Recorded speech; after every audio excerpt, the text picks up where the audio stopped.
ஃபிரான்சியாரின் அர்த்தமுள்ள அருள்வாழ்வு அறிவோம். 2:6 வழங்குபவர் அருள்முனைவர் ஆ. சூசைராஜா, பிரான்சிஸ்கன் கப்பச்சின். நாள் 2/6/01/2024 வெள்ளி.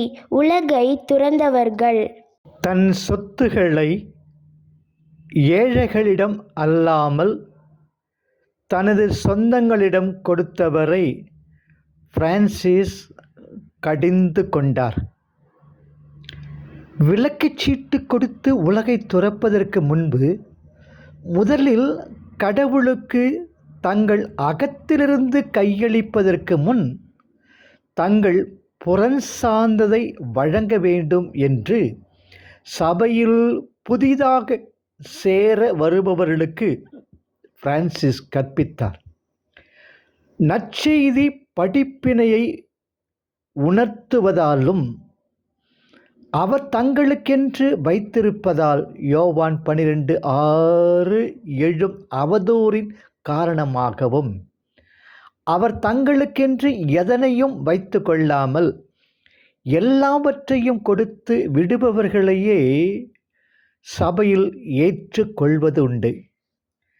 ஒருமுறை பிரான்சிஸ் அன்கோனாவை சார்ந்த மார்செஸ் என்ற இடத்தில் போதித்து கொண்டிருந்த பொழுது ஒருவர் அவரிடம் வந்து தாட்சியுடன் தன்னை சபையில் சேர்த்து கொள்ளும்படி கேட்டுக்கொண்டார். பிரான்சிஸ் அவரை நோக்கி, நீங்கள் கடவுளின் ஏழைகளுடன் சேர விரும்பினால் யாக்கோப்பு 2:5 முதலில் உங்களிடம் உள்ளதை உலகில் உள்ள ஏழைகளுக்கு வாரி வழங்க வேண்டும் என்றார். இதை கேட்டதும் அந்த மனிதர் புறப்பட்டு ஊனியல்பை சார்ந்த அன்பினால் வழி நடத்தப்பட்டு தனது பொருட்களை ஏழைகளுக்கு வழங்காமல் தன் உறவினர்களுக்கு வழங்கினார். திருப்பாடல் 112:9.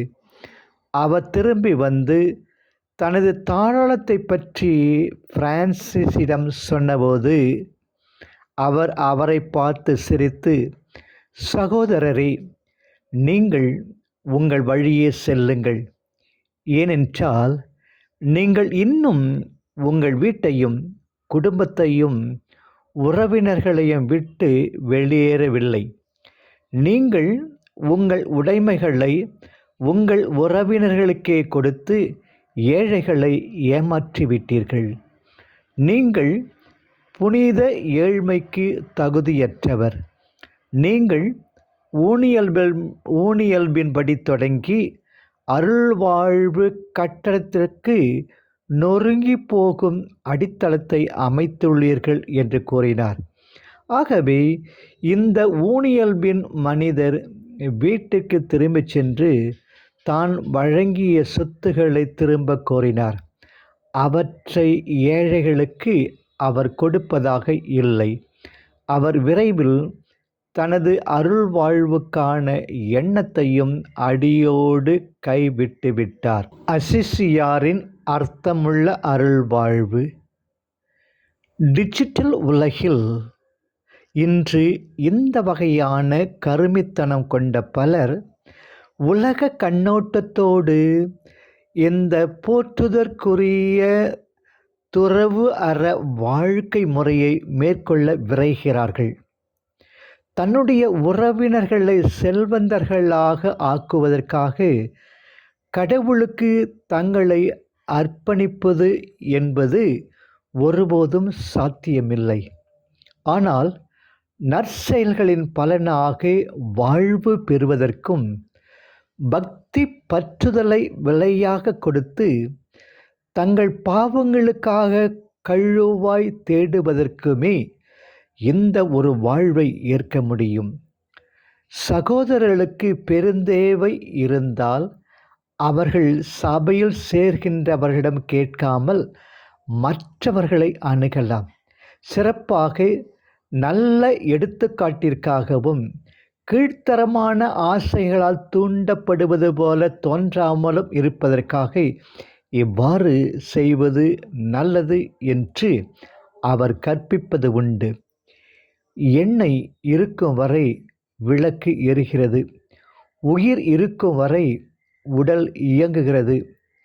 தோன்றியவை அனைத்தும் ஒரு நாள் மறையும் என்பது இயற்கையின் நியதி. பிறந்தன இறக்கும், இறந்தன பிறக்கும். புனரபி ஜனனம், புனரபி மரணம். மனித வாழ்க்கை மட்பாண்டம் போன்றது. எந்த நிலையிலும் அது உடையலாம். சக்கரம் சுழலும்போது உடையலாம், இறக்கி எடுக்கப்பட்ட நிலையிலும் உடைந்து போகலாம். ஈரமாக இருக்கும்போதும் உடையலாம், உலர்ந்த பின்பும் உடையலாம். சூளையில் சுடப்படும் போதும் உடையலாம், தரையில் வைக்கப்படும் போதும் உடையலாம். உலர்ந்த பின்பும் உடையலாம், உபயோகப்படுத்தும் போதும் உடையலாம். மனிதருக்கும் இதே நிலையில்தான். கருவில் இருக்கும் நாள் முதல் எந்த நேரத்திலும் கல்லறைக்கு போகலாம். கர்ப்பத்தில் அசுத்தமாக கிடந்த மனிதன் மண்ணுக்கு வந்ததும் இந்திரியங்களால் ஏற்படும் ஆசைகளால் அசுத்தப்படுகிறான். மரண நாள் எது என்று தெரியாதவன் ஆசை உருவாக்கிய அந்த குழியிலேயே விழுந்து கிடக்கிறான். வாழ்வை முழுமையாக நிறைவாக வாழ்வதை தவிர வேறெந்த குறிக்கோளும் உங்களுக்கு தேவையில்லை. வாழ்க்கையை ஒவ்வொரு நொடியும் அனுபவித்து கொண்டாடுங்கள். இந்த நிகழ்காலத்தில் வாழ்வதே உங்கள் உண்மையான தன்மை. எதிர்காலம் என்பது நீங்கள் விழித்திருந்து காணும் கனவு. அதேபோல் உங்களை கடந்த காலம், நடந்து முடிந்த ஞாபக கோர்வைகள், நடந்து முடிந்ததும் இனிமேல் நடக்கப் போவதும் நிச்சயமற்ற சம்பவங்கள். இந்த நொடி, இந்த நேரம்தான் உண்மையானது. உணர்வோம். நாளை சந்திப்போம்.